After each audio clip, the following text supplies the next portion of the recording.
ये ऐतिहासिक जनसैलाब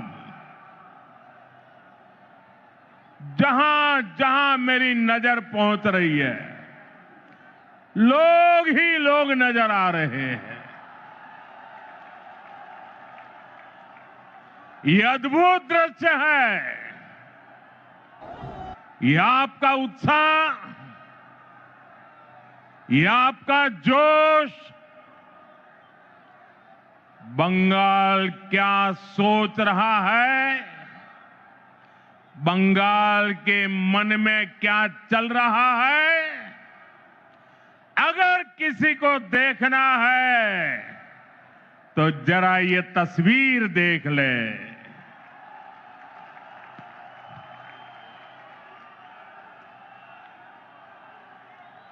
brigade parade ground का इतिहास साक्षी है। जब जब बंगाल देश को दिशा देता है, ये ब्रिगेड मैदान बंगाल की आवाज बनता है। इस मैदान से अंग्रेजी हुकूमत के खिलाफ उठी आवाज, और वो आवाज हिंदुस्तान में एक क्रांति बन गई थी। और उसका नतीजा क्या हुआ? अंग्रेजों के अत्याचार और लूट का खात्मा हुआ। आज एक बार फिर ब्रिगेड ग्राउंड से नए बंगाल की क्रांति का बिगुल बज गया है। बंगाल में बदलाव अब दीवारों पर भी लुट चुका है और बंगाल के लोगों के दिलों में भी छप चुका है। अब बंगाल से निर्मम सरकार का अंत होकर रहेगा। अब बंगाल से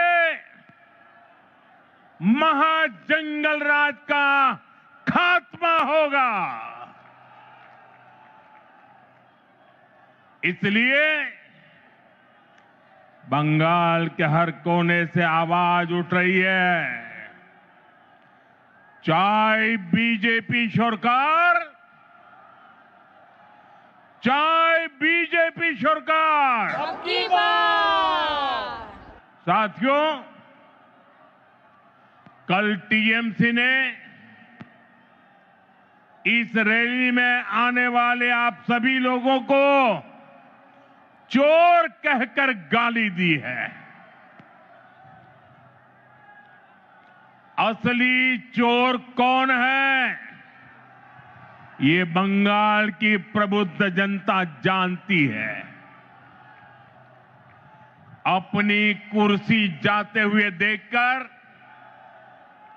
यहां की निर्मम सरकार बौखला गई है। साथियों, आज भी इस विशाल सभा को रोकने के लिए निर्मम सरकार ने सारे हथियार निकाल लिए। आप लोगों को आने से रोकने के लिए ब्रिज बंद करवा दिए, गाड़ियां रुकवा दी, ट्रैफिक जैम करवाया, भाजपा के झंडे उखड़वा दिए, पोस्टर फड़वा दिए।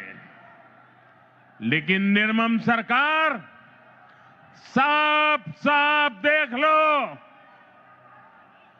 आज के जनसैलाब को रोक नहीं पाई हो।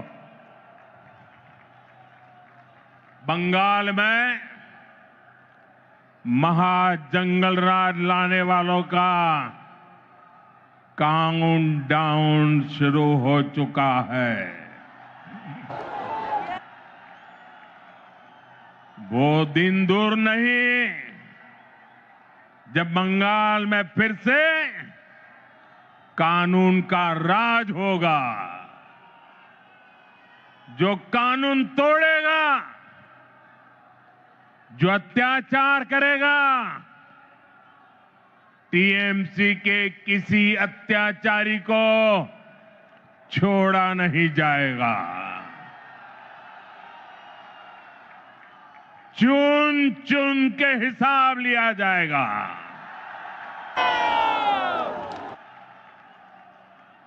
भाइयों बहनों, यहां की निर्मम सरकार चाहे अब जितना जोर लगा ले, परिवर्तन की इस आंधी को अब निर्मम सरकार रोक नहीं पाएगी। भाजपा के साथ, एनडीए के साथ महिषासुर मर्दिनी का आशीर्वाद है। श्री रामकृष्ण परमहंस, स्वामी विवेकानंद, नेताजी सुभाष चंद्र बोस, ऋषि बंकिम चंद्र, गुरुदेव रविंद्रनाथ टैगोर, ईश्वर चंद्र विद्यासागर, बागा जतीन और खुदीराम बोस, डॉक्टर श्यामा प्रसाद मुखर्जी, लोक माता रानी रोशमनी, ऐसी सभी महान विभूतियों ने जिस बंगाल की परिकल्पना की थी, भारतीय जनता पार्टी की सरकार उस बंगाल का निर्माण करेगी, नवनिर्माण करेगी। साथियों, बंगाल का विकास नेक नियत से होगा, सही नीतियों से होगा। बंगाल में अभी हमारी सरकार नहीं है, लेकिन फिर भी केंद्र सरकार के जरिए बीजेपी दिन रात बंगाल के विकास में लगी हुई है। आज भी अभी मैंने 18,000 करोड़ रुपए 18,000 करोड़ रुपए से अधिक की परियोजनाओं का उद्घाटन और शिलान्यास किया है। अभी 18,000 करोड़ कितना 18,000 करोड़ कितना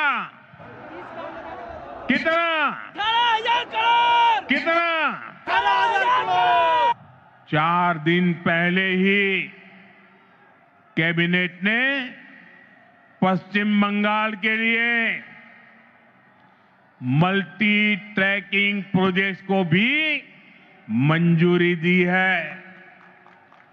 ये सभी प्रोजेक्ट पश्चिम बंगाल में कनेक्टिविटी को बेहतर बनाएंगे।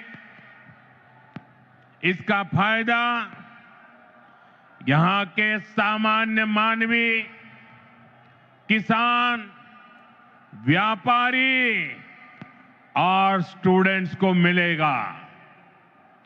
भाइयों बहनों, यहां की निर्मम सरकार ने बंगाल के युवाओं को पलायन का अभिशाप दिया है। आप सब जानते हैं, बंगाल के युवा प्रतिभा और हुनर में सबसे आगे है। बंगाल के युवा मेहनत करने में सबसे आगे है। बंगाल एक समय पर पूरे भारत के विकास को गति देता था। बंगाल व्यापार और उद्योगों में सबसे आगे था। लेकिन आज हालत क्या है? यहां का युवा ना डिग्री ले पा रहा है और ना ही उसे रोजगार मिल रहा है। आपके बेटे बेटियों को काम की तलाश में दूसरे राज्यों में पलायन करना पड़ता है।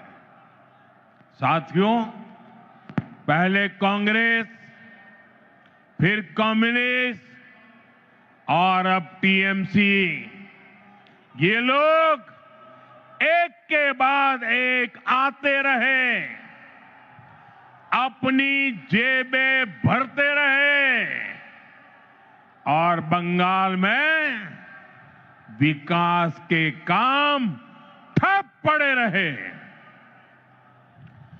इंफ्रास्ट्रक्चर के मामले में हमारा बंगाल पीछे होता चला गया।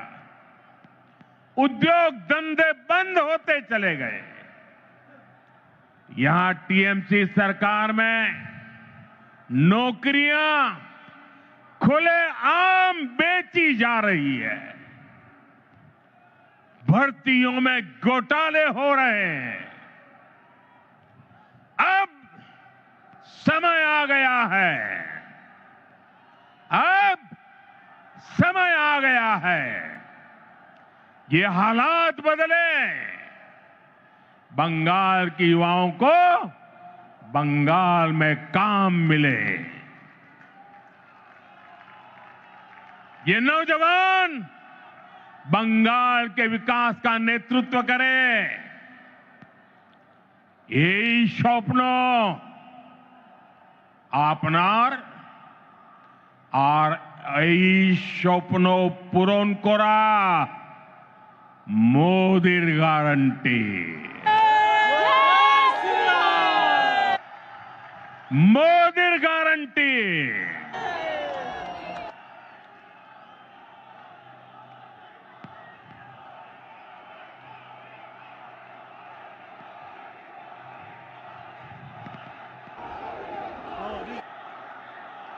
मोदी मोदी मोदी मोदी मोदी मोदी मोदी मोदी मोदी मोदी मोदी मोदी मोदी मोदी मोदी मोदी मोदी मोदी। साथियों, टीएमसी सरकार का एक ही एजेंडा है। ये टीएमसी वाले न खुद काम करेंगे न करने देंगे। जब तक इनको अपना कट मनी नहीं मिल जाता, ये किसी भी योजना को गांव गरीब तक नहीं पहुंचने देते। इसलिए टीएमसी सरकार केंद्र की योजनाओं को रोक कर रखती है। आप देखिए, हम कारीगरों और कामगारों को आगे बढ़ाने के लिए पीएम विश्वकर्मा योजना चला रहे हैं। हमारे कुम्हार, लोहार, बढ़ई, ऐसे हुनरमंद लोगों को इसका लाभ मिल रहा है। लेकिन निर्मम सरकार ने बंगाल में योजना पर ब्रेक लगा रखी है। मुझे बताइए भाइयों, मेरे इन विश्वकर्मा भाइयों को भारत सरकार के पैसे पहुंचने चाहिए कि नहीं पहुंचने चाहिए? पहुंचने चाहिए। उनको मदद मिलनी चाहिए कि नहीं मिलनी चाहिए? मिलनी चाहिए। उनका भविष्य उज्जवल होना चाहिए कि नहीं होना चाहिए? केंद्र सरकार पैसे दे रही है, बंगाल को कुछ नहीं करना है, लेकिन उसके बावजूद भी ये विश्वकर्मा समाज के मेरे छोटे छोटे भाई बहनों को उसे वंचित रखा जाता है। साथियों, देशवासियों को मुफ्त बिजली देने के लिए हमने पीएम सूर्यघर मुफ्त बिजली योजना शुरू की है। केंद्र की भाजपा सरकार इसके लिए हर लाभार्थी को 75 से 80 हजार रुपया देती है।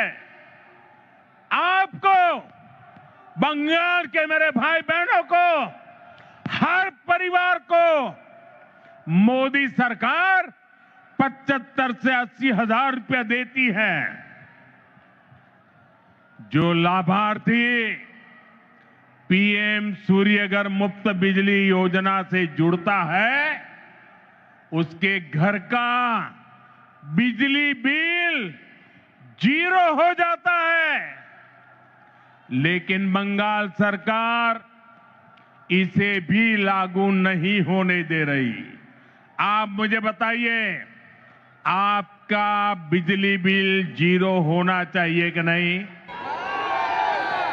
बिजली बिल 0 करने के लिए मोदी की मदद मिलनी चाहिए कि नहीं मिलनी चाहिए? मिलनी चाहिए। जो इसे रोकते हैं वो आपके दुश्मन है कि नहीं है? दुश्मन है। बंगाल के दुश्मन है कि नहीं है? दुश्मन है। हर परिवार के दुश्मन है कि नहीं है? साथियों, बंगाल के विकास में चाय बागानों और उनमें काम करने वाले श्रमिकों की बड़ी भूमिका है।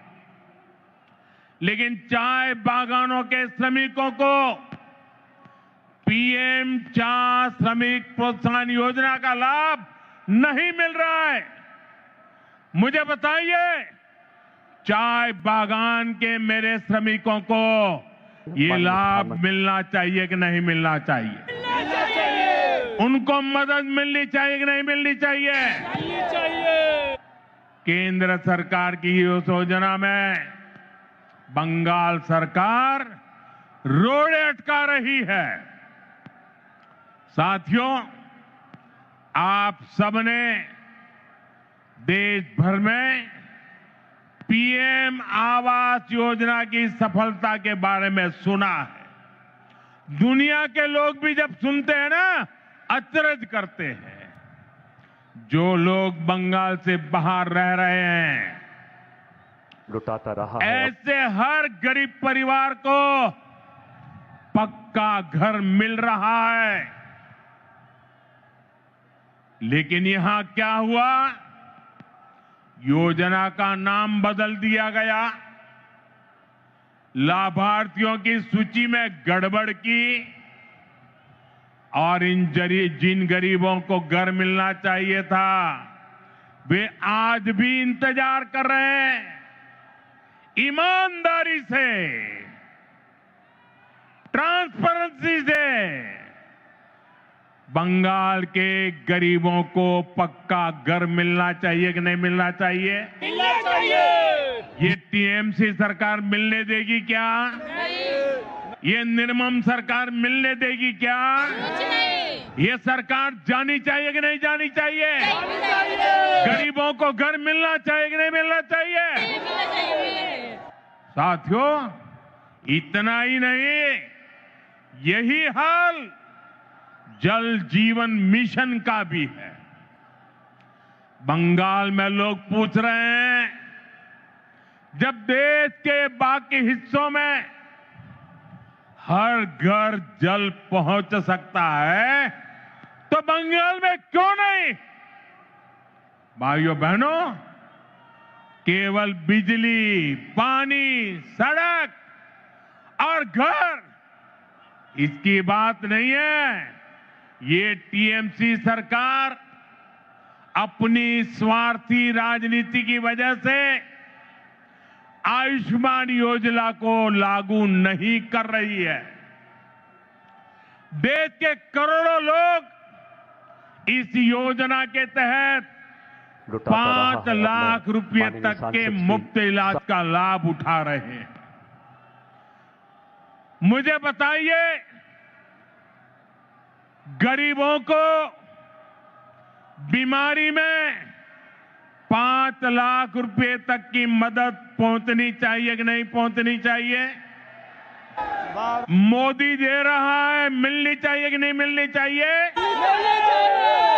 ये टीएमसी सरकार बीमार लोगों की भी दुश्मन है कि नहीं है? अत्याचारी है कि नहीं है?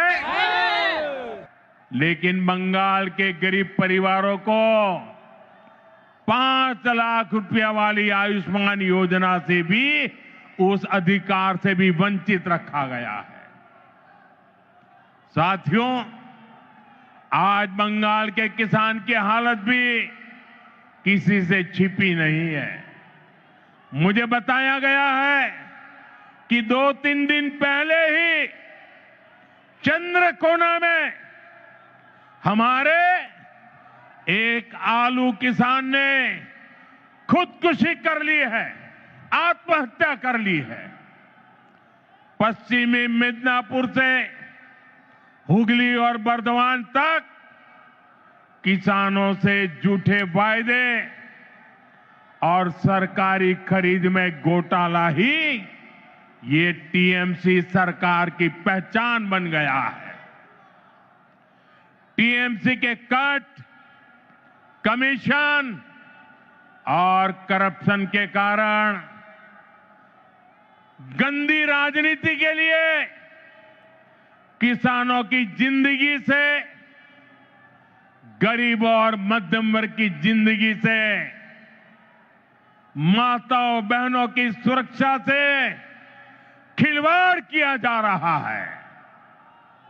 इसलिए टीएमसी जाएगी तो हर गरीब को पक्का घर मिलेगा। गरीब को पक्का घर मिलना चाहिए कि नहीं मिलना चाहिए? मिलना चाहिए कि नहीं मिलना चाहिए? मिलना चाहिए। ये मोदी की गारंटी है। हर गरीब परिवार को बता देना, जैसे ही टीएमसी की सरकार जाएगी, गरीबों का पक्का घर बनना शुरू हो जाएगा। टीएमसी जाएगी तो हर घर साफ जल पहुंचेगा। टीएमसी जाएगी तो हर गरीब को मुफ्त इलाज मिलेगा। टीएमसी जाएगी तो कारीगरों को नए अवसर मिलेंगे। टीएमसी जाएगी तभी बंगाल में सुशासन आएगा। साथियों, हमारे बंगाल ने आजादी के बाद विभाजन सहा, विभाजन की आग देखी, मजहबी दंगे देखे, बाद के दशकों में अस्थिरता देखी, घुसपैठ का दौर देखा, रक्तपात सहा। इस सब की सबसे बड़ी भुक्तभोगी अगर कोई थी तो बंगाल की माताएं, बहनें, बेटियां, बंगाल की महिलाएं थी। लेप की सरकार में अपहरण, हत्या, बलात्कार का वो दौर कोई नहीं भूल सकता। इसलिए बंगाल के आप लोग लेप को हटाकर बड़ी आशा के साथ टीएमसी को लेकर आए। आपने टीएमसी पर भरोसा किया, लेकिन टीएमसी ने लेप के गुंडों और माफियाओं को ही अपनी पार्टी में भर्ती कर लिया। आज बंगाल में अपराधियों को खुली छूट है। आए दिन बहन बेटियों के खिलाफ दिल दहलाने वाले अपराध होते हैं। बंगाल का कोई इलाका ऐसी घटनाओं से अछूता नहीं है।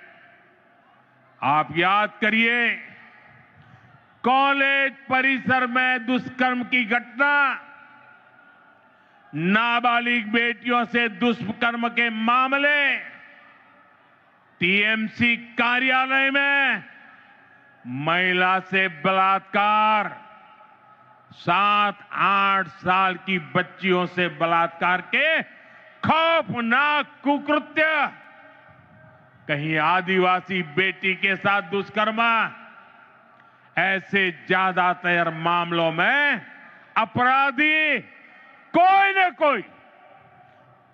कोई टीएमसी का नेता होता है या टीएमसी से जुड़ा होता है। साथियों, यहां निर्मम सरकार खुलेआम बलात्कारियों को संरक्षण देती है, अपराधियों को बचाने की पूरी कोशिश की जाती है। आप मुझे बताइए, अपराधियों को बचाया जाता कि नहीं बचाया जाता? बलात्कारियों को बचाया जाता कि नहीं बचाया जाता? संदेश खाली की वो तस्वीरें और टीएमसी का रवैया, आरजीकर अस्पताल की उस बेटी के साथ हुई दरिंदगी, बंगाल के लोग भूले नहीं हैं। टीएमसी कैसे खुलेआम अपराधियों के साथ खड़ी नजर आती थी। साथियों, इसी मानसिकता का परिणाम है आज महिलाओं के खिलाफ एसिड अटैक जैसे घिनौने अपराध इतने ज्यादा मात्रा में पश्चिम बंगाल में हो रहे हैं। जो बंगाल एक समय देश का सबसे प्रगतिशील राज्य होता था, आज वहां शाम होते ही माएं बेटियों को फोन करके कहती है, बाड़ी फिर ऐशो सौंदे न माराइए। शक्ति की पूजा करने वाले बंगाल को ऐसे हालात मंजूर नहीं होंगे। मैं बंगाल की मेरी माताओं बहनों को भरोसा दिलाता हूं, आप भाजपा को, बीजेपी को अपना आशीर्वाद दीजिए। बीजेपी सरकार में महिलाएं सुरक्षित होगी और अपराधी जेल में होंगे, और ये मोदी की गारंटी है।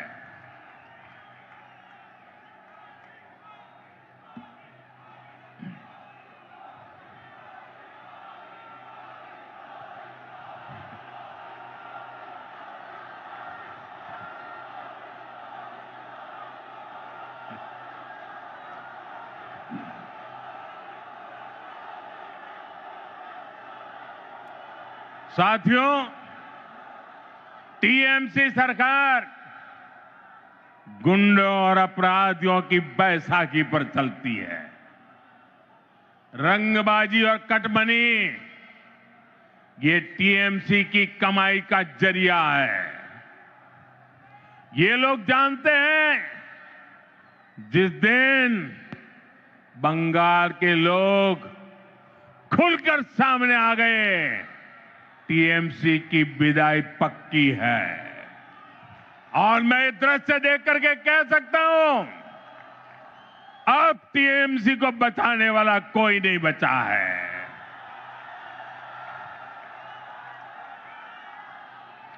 इसलिए ये बंगाल के आप लोगों को डरा धमका कर रखना चाहते हैं। इसके लिए टीएमसी वाले माफिया गिरोहों को पालते हैं, ये कट्टरपंथियों को संरक्षण देते हैं और ऐसे गिरोहों की ताकत बढ़ाने के लिए घुसपैठियों को बुलाते हैं। घुसपैठियों को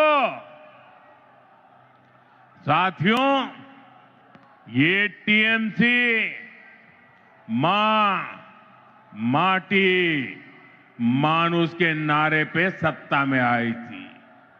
आज वही मां रो रही है, माटी को लूटा जा रहा है और बंगाली मानुष बंगाल छोड़ने पर मजबूर हो रहा है। घुसपैठियों की वजह से आज बंगाल की रोटी, बेटी, माटी, उस पर सबसे बड़ा खतरा आ गया है। ये लोग बंगाल के लोगों का रोजगार छीन रहे हैं। हमारी बहन बेटियों की सुरक्षा खतरे में पड़ गई है और बंगाल के लोगों की जमीनों पर, बंगाल की माटी पर इन घुसपैठियों का कब्जा दिलवाया जा रहा है। इसका परिणाम आज सबके सामने है। बीते दशकों में बंगाल के ज्यादातर इलाकों में डेमोग्राफी बदल गई है। बंगाली हिंदुओं को जानबूझकर अल्पसंख्यक बनाया जा रहा है। तुष्टीकरण का ऐसा खुला खेल, जब शरणार्थी हिंदुओं को नागरिकता देने की बात होती है तो पूरी टीएमसी उसका विरोध करती है। वो हिंदू जिन्होंने कभी विभाजन का समर्थन नहीं किया था, जिन्होंने हमेशा अविभाजित बंगाल को, भारत को अपनी मातृभूमि माना, टीएमसी वाले उन्हें नागरिकता देने का विरोध करते हैं, क्योंकि उनके लिए उनकी वोट बैंक ही सबसे प्रमुख है। वो हिंदुओं को तो अपनी वोट बैंक नहीं समझते, उनसे उनके आपराधिक गिरोह नहीं बढ़ते, इसलिए ये लोग एसआईआर का भी विरोध करते हैं ताकि घुसपैठियों के नाम वोटर लिस्ट से हट न जाए, वोटर लिस्ट शुद्ध न हो जाए। और ये तो ऐसे लोग हैं जिनकी मृत्यु हो चुकी है, उनके भी नाम निकालने के लिए तैयार नहीं है। भाइयों बहनों, डेमोग्राफी के इस खतरनाक बदलाव ने आज बंगाल को असुरक्षित बना दिया है और अब तो यहां खुलेआम धमकी दी जा रही है। कहा जा रहा है एक खास कम्युनिटी वाले मिलकर आप लोगों को खत्म कर देंगे। संविधान की कुर्सी पर बैठकर ऐसी धमकी, करोड़ों बंगाली लोगों को खत्म करने की बात आपके मुंह में शोभा नहीं देती है। मैं पूछना चाहता हूं, वो कौन लोग हैं जो टीएमसी सरकार के इशारों पर करोड़ों लोगों को खत्म कर देंगे? साथियों, धमकाने डराने की इस राजनीति को टीएमसी ने इसे अपना हथियार बना लिया। चुनाव में वोटरों को धमकी, सरकार की नीतियों के आलोचकों को धमकी, मीडिया को धमकी, विपक्ष को धमकी। ये बंगाल में खौफ का कैसा माहौल बनाकर रखना चाहते हैं, ये पूरे देश को जानना चाहिए। ये लोग कहते हैं तृणमूल को जिसका वोट नहीं, टीएमसी को जिसका वोट नहीं, तो वो बंगाली नहीं। तृणमूल को वोट नहीं तो सरकार योजना का उसे लाभ नहीं। तृणमूल को वोट नहीं तो घरों में बिजली पानी नहीं। टीएमसी सिंडिकेट के जरिए नहीं जाओगे तो कोई सप्लाई नहीं। लेकिन साथियों, मैं टीएमसी को याद दिलाना चाहता हूं, टीएमसी की गुंडागर्दी के दिन अब खत्म होने जा रहे हैं।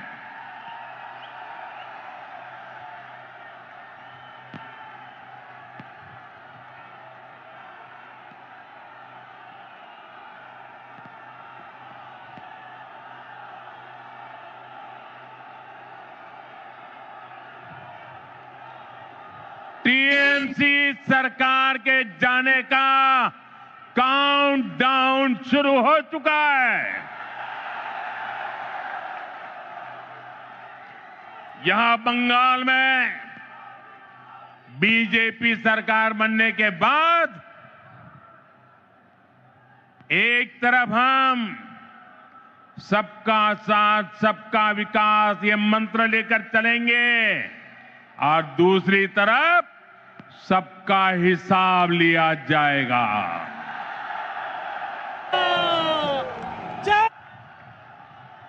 टीएमसी को वो गुंडों, ये टीएमसी के वो गुंडे जो आपको डराते हैं, बीजेपी सरकार में उनके डर भरे दिन शुरू होना तय है। बीजेपी सरकार में खौफ हर अपराधी को होगा, खौफ हर घुसपैठिए को होगा, खौफ तुष्टीकरण की राजनीति करने वालों को होगा, क्योंकि कानून अपना काम करेगा, कानून का राज आएगा। ऐसे लोगों को मुंह छिपाने की जगह नहीं मिलेगी। ऐसे अपराधियों को सिर्फ एक ही जगह होगी, एक ही जगह होगी, जेल, जेल, जेल। साथियों, बंगाल की निर्मम सरकार में आज सबसे ज्यादा प्रताड़ित यहां का दलित, आदिवासी और हमारे गरीब भाई बहन है। आदिवासी समाज के साथ कैसा अन्याय होता है ये किसी से छिपा नहीं है, लेकिन अब तो टीएमसी सरकार इन्होंने सभी सीमाएं लांघ दी है। आप देखिए, अभी कुछ दिन पहले हमारे देश की महामहिम राष्ट्रपति, आदिवासी समाज की बेटी आदरणीय द्रौपदी मुर्मू जी बंगाल आई थी। उन्हें संथाल आदिवासी परंपरा के पावन उत्सव में शामिल होना था, लेकिन अहंकार में डूबी इस निर्मम सरकार ने न केवल उस कार्यक्रम का बहिष्कार किया, बल्कि उसे पूरी तरह बदइंतजामी के हवाले कर दिया। क्योंकि एक आदिवासी बेटी इतने बड़े पद पर है, टीएमसी वालों को उनका सम्मान मंजूर नहीं हुआ। द्रौपदी मुर्मू जी जो हमेशा अपनी सरलता के लिए जानी जाती है, उन्हें खुद बड़े दुखी मन से खेद व्यक्त करना पड़ा। भारत के राष्ट्रपति को अपनी तकलीफ बतानी पड़ी।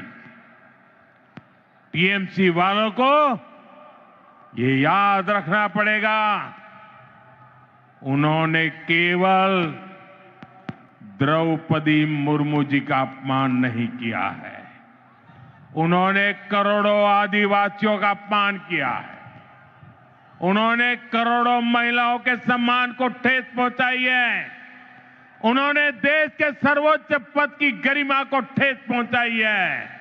इन्होंने भारत के संविधान का अपमान किया है। इन्होंने बाबा साहब आंबेडकर का अपमान किया है और इसका जवाब बंगाल के लोगों से टीएमसी को मिलने वाला है, निर्मम सरकार को मिलने वाला है।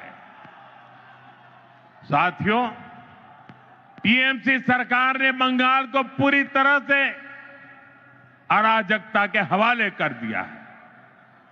संवैधानिक व्यवस्थाओं पर आए हर दिन हमले करने के वो रास्ते खोजते रहते हैं, हमले करते रहते हैं। पिछले कुछ महीनों में आपने देखा है, जब भी चुनाव आयोग निष्पक्ष चुनाव सुनिश्चित करने के लिए कदम उठाता है, मतदाता सूची की शुद्धि की कोशिश करता है, तब टीएमसी उसके खिलाफ हमला करने लगती है। जो संस्था स्वतंत्र और निष्पक्ष चुनाव कराने के लिए जिम्मेदार है, उसी की विश्वसनीयता पर सवाल खड़े किए जाते हैं।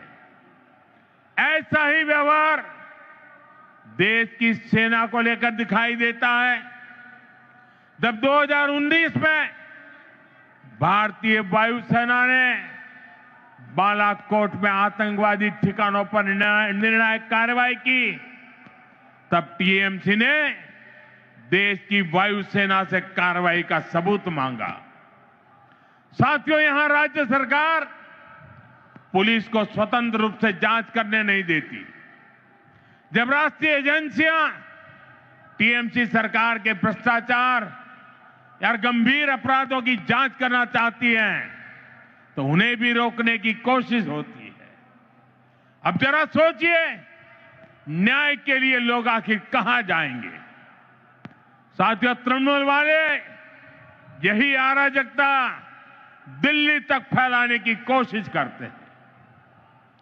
आपने संसद में भी देखा है, सदन के भीतर कैसे कागज फाड़े जाते हैं, कैसे बहस को रोका जाता है, कैसे सदन की कार्यवाही को बाधित किया जाता है। देश टीएमसी की शर्मनाक हरकतें देखकर हैरान होता है। साथियों, बंगाल के प्रबुद्ध लोग अब इस अराजकतावादी सरकार के खिलाफ